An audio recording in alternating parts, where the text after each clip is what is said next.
Everyone, అందరికీ నమస్తే. అందరూ ఎలా ఉన్నారు? వెల్కమ్ టు అవర్ ఛానల్ సౌజీ సాంద్ర రుచులు అండ్ వ్లాగ్స్. నేను మీ సౌజన్య. ఈ రోజైతే ఎర్లీ మార్నింగ్ క్లైమేట్స్ చాలా పీస్ఫుల్గా ఉందన్నమాట, చాలా బాగుంది. అందుకే నేను బయట వీడియో తీశాను. ఇంకా ఎర్లీ మార్నింగ్ ఏంటో టీ మానేస్తాను అనుకుంటాను, మానలేకపోతున్నాను. ఇంకా అయితే టీ తాగేస్తున్నాను. ఈరోజు ఒక మంచి రెసిపీ చూపిస్తాను మీకు. అదే ఏం లేదండి, చపాతీతో ఒక మంచి రెసిపీ అనమాట. ముందుగా అయితే నేను ఒక గంట ముందే చపాతీ పిండి కలిపి పెట్టేసుకున్నాను. ఇలా బాల్స్ చేసేసుకుని పక్కన పెట్టుకుంటాను అనమాట. ఎన్ని చపాతీలు చేయాలో అన్ని చపాతీలు రౌండ్గా మనం చపాతీలు చేసేసుకొని ఈ చపాతీతో రోల్ చేసుకుంటే సూపర్ టేస్టీగా ఉంటుంది. ఎప్పుడు పిల్లలకు ఒకేలా కాకుండా కొంచెం హెల్దీగా టేస్టీగా కూడా ఇలా కూడా ట్రై చేసి పెట్టవచ్చు. ఎగ్స్ మా శశాంక్ అయితే ఎగ్ ఆమ్లెట్ వేసిన ఇది వరకు తినేవాడు, ఉడకపెట్టినవి. ఇప్పుడు అసలు తినట్లేదు. సో ఇలాంటివి రెసిపీస్ చేసి పెడితే తింటారని చెప్పేసి నేను ఏదో కొంచెం ట్రై చేశాను అనమాట. ఇలా చపాతీలు రెండు వైపులా కాల్ చేసుకోవాలి. ఫస్ట్ ఒకవైపు బాగా కాల్చిన తర్వాత ఒకవైపు కొంచెం తక్కువ కాల్చి ఈ చపాతీ పక్కన పెట్టేసుకోవాలి. ఇప్పుడు ఒక బౌల్లోకి ఎగ్ పొడిచి వేసుకొని ఇందులోకి సాల్ట్ వేసుకొని కొంచెం పెప్పర్ వేసుకొని బాగా మిక్స్ చేసేసుకోవాలన్నమాట. ఇది మెయిన్ మా శశాంక్ గురించి నేను ఏవో ఒకటి ట్రై చేస్తూ ఉంటాను. మళ్ళీ మా విద్యోగ అయితే అన్నీ నచ్చవు అనమాట. ఇలా ఏదో ఒకటి స్పెషల్గా కొత్తగా ఏంటంటే బయట ఫుడ్ లాగా కనిపించాలన్నమాట. అలా కనిపిస్తే ఇంట్రెస్ట్గా తింటారు. ఇలా ఈ గుడ్ని పొడిచి వేసేసిన తర్వాత దీనిపైన ఈ చపాతీ వేసేసుకోవాలి.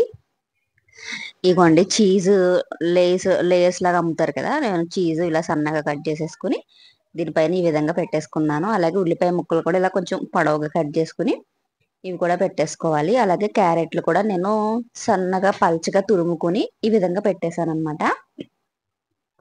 ఇందులో మనకి వెజిటేబుల్స్ వెళ్తుంది, ఎగ్ వెళ్తుంది, అలాగే మనకి రోటీ కూడా తిన్నట్టు ఉంటుంది కదా. ఇలా పెట్టేస్తే వాళ్ళకి కొంచెం బయట ఫుడ్ తిన్నట్టు ఉంటుంది కదా.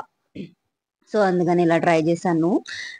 ఇంకా ఇవి వచ్చేసి రెడ్ చిల్లీ ఫ్లేక్స్ అయితే వేసేసి ఒక 2 minutes అలా మూత పెట్టేసేసుకోవాలి. తర్వాత దీన్ని మడత పెట్టేసి మనం బయట అమ్ముతారు కదా ఇలా రోటీ రోల్స్, అవన్నీ సేమ్ అలాగా కనిపిస్తుంది అనమాట. వాళ్ళకి చూడటానికే ఇంట్రెస్ట్గా ఉంటుంది. సో దీనికి టమాటా సాస్ ఉంటుంది కదా, అది కూడా అది వేసుకుని తినేయచ్చు. ఈ విధంగా రోల్ లాగా చుట్టేసి చూసారుగా, చూడటానికి బయట కొనుక్కున్నట్టే ఉంది కదా. ఈ విధంగా చేసేస్తే మరి ఇద్దరు కూడా చాలా ఇష్టంగా తినేశారు. అప్పుడే ఈ వీడియో తీసిన తర్వాత అప్పుడు 2-3 సార్లు ఇలా చేయించుకుని మరీ తిన్నారనమాట. ఇది ఈ రెసిపీ అనమాట. నెక్స్ట్ రెసిపీ వచ్చేసి టమాటా దోశ వేస్తున్నాను. టమాటా రవ్వ దోశ. ముందుగా టమాటాలు మిక్సీ జార్లో ముక్కలు కట్ చేసి వేసుకోవాలి. ఉప్పు 1 టేబుల్ స్పూన్ కారం వేసేసుకుని ఇలా మిక్సీ పట్టేసుకోవాలన్నమాట. మిక్సీ పట్టుకున్న ఈ మిశ్రమాన్ని ఒక బౌల్లో తీసుకుని అందులో మిక్సీలోనే కొంచెం వాటర్ వేసుకుని వాటర్ కూడా యాడ్ చేసుకుని 1 కప్పు రవ్వ అయితే యాడ్ చేసుకోవాలి. రవ్వ అంటే ఉప్మా రవ్వ అండి. అలాగే 1 కప్పు బియ్యం పిండి కూడా యాడ్ చేసేసుకోవాలి. ఈ రెండు యాడ్ చేసేసి ఒకసారి బాగా మిక్స్ చేసేసుకోవాలి. ఈ రవ్వ దోశ చాలా టేస్టీగా ఉంటుంది. పిల్లలకు కొంచెం కలర్ఫుల్గా కనిపిస్తుంది అనమాట. అలాగే సన్నగా కట్ చేసి పెట్టుకున్న ఉల్లిపాయ ముక్కలు, పచ్చిమిరపకాయ ముక్కలు కూడా యాడ్ చేసేసుకోవాలి. అలాగే ఇందులో కొంచెం జీలకర్ర, ఇవన్నీ యాడ్ చేసిన తర్వాత కొంచెం వాటర్ కూడా తగినంత వేసుకోవాలండి. పల్చగా ఉండాలన్నమాట. మనం మామూలుగా రవ్వ దోశకి పల్చగా వేసుకుని మనం ప్యాన్ పైన ఎలా స్ప్రెడ్ చేసుకుంటాం సేమ్ అలాగే. కానీ ఈ దోశ వేసేటప్పుడు మనం మీడియం ఫ్లేమ్లో పెట్టుకుని స్టవ్ని అది బాగా కాలిన తర్వాత అప్పుడు తిరగేసుకోవాలన్నమాట. ఈ విధంగా స్టవ్ పై కొంచెం ఆయిల్ వేసి ఈ విధంగా స్ప్రెడ్ చేసేసుకోవాలి. ఈ మిశ్రమాన్ని వేసేసి అలా ఉంచేయాలన్నమాట, కదపకూడదు. కొంచెం టైం పడుతుంది అది ఉడకడానికి. ఒక 5 minutes 6 minutes అలా పడుతుంది అనమాట. అలా వదిలేయండి. వదిలేసి కొంచెం మనకు తెలిసిపోద్ది కాలింది అని. మనకు అదంతా పై కాలినట్టు కనిపిస్తూ ఉంటుంది కదా. మధ్య మధ్యలో ఆయిల్ వేసేసుకోవాలి. హోల్స్ ఉన్నాయి కదా, అక్కడ ఆయిల్ వేసేసుకొని అప్పుడు దీన్ని తిరగేసేసుకోవాలన్నమాట. చాలా చూడటానికి చాలా బాగుంటుంది. టేస్ట్ అయితే కమ్మగా ఉంటుంది అనమాట. దీంట్లోకి అయితే నేను శనగపిండి చట్నీ, అదే బొంబాయి చట్నీ అంటారు కదా, అదైతే చేశాను. ఆ చట్నీలోకి అయితే ఈ దోశ రెసిపీ అయితే సూపర్ ఉందనమాట. చాలా బాగా అనిపించింది నాకు.